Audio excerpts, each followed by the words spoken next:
So there may be a requirement to enter in a rental property, and to do that,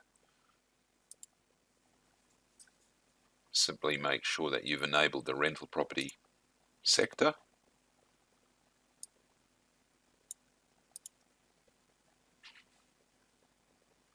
So rental properties will now be enabled in the income section.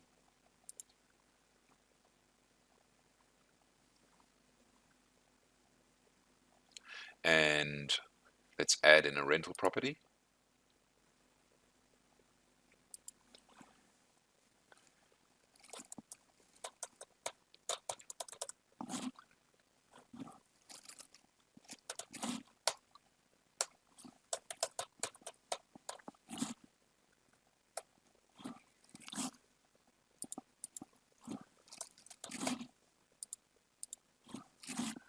So Australia, of course,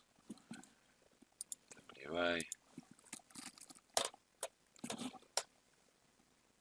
whatever that acquisition date is.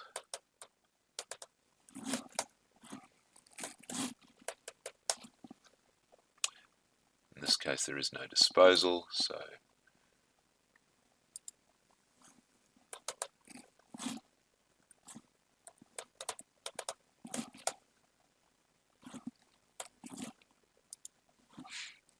enter in all the typical statistical data.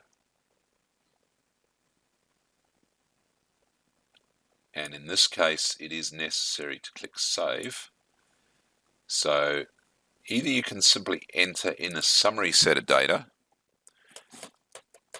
or alternatively you can do detailed data.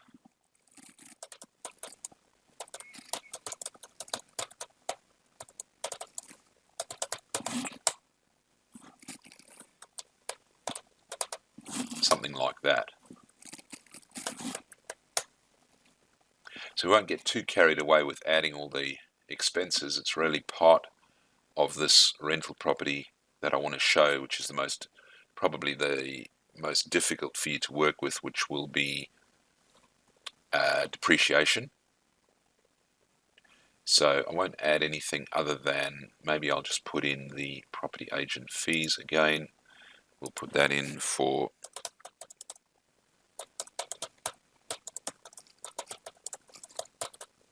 and maybe once again that's for July.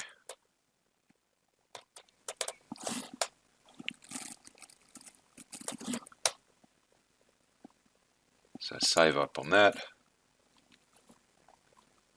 And you can now see that we have a summary bit of data for the rental property.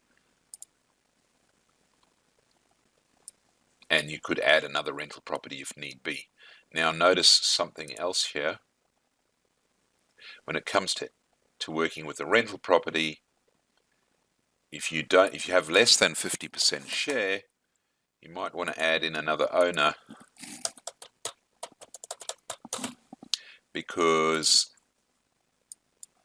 that will automatically populate the other owner's tax return with the relevant data. So let's just take that out for this example.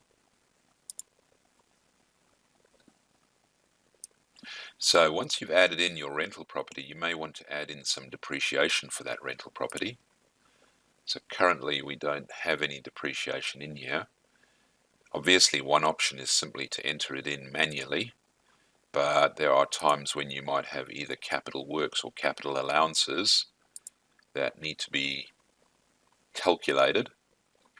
And in this case we will create a depreciation report for Derby Lane, and you can see that I've got other depreciation reports that have come through here for testing purposes. So let's add in capital works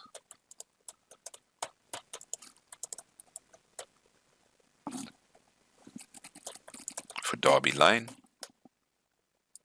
and that is rental properties, and there's 5 Derby Lane.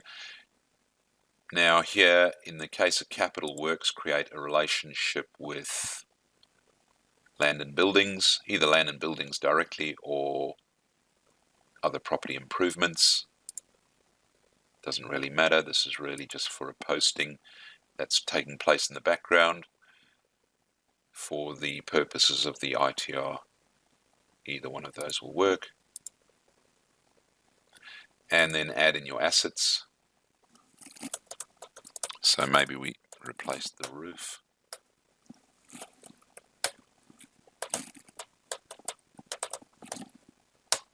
On the 1st of the 1st, 16. 2.5%. So not a lot more that I need to add in there. Now with the lodged depreciation, notice this. It is necessary to come to the depreciation page and depreciate 2. Now you can see here I've already run the depreciation to the end of June because the next month is showing as July. So let's just roll back that depreciation, roll it all the way back to the 1st of July because we want to capture the depreciation for this new property that we've just put in. You obviously only have to do this once at the end of the job of adding in all your assets, but it's easy enough to rerun it whenever you need to. So in this case we've rolled back our depreciation. So back over here, back into your depreciation page, and just run your depreciation to 30 June. That'll lock it in and lock the reports. You need to do this to get the depreciation to flow through to the relevant tax form, in this case the Wizard. So that should now be in.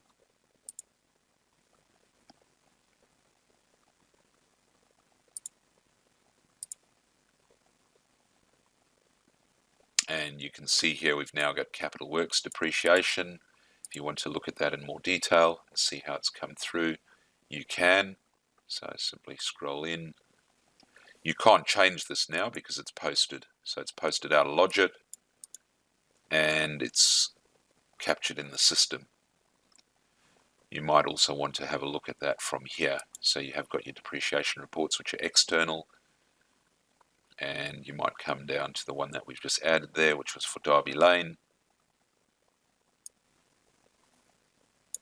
And there's your $37 that we just saw. You could, if you needed to, drill back through. Notice here that you can't change anything. If you want to change it, either the report type or the actual details on that depreciation, you need to go back there and roll back your depreciation as I showed you.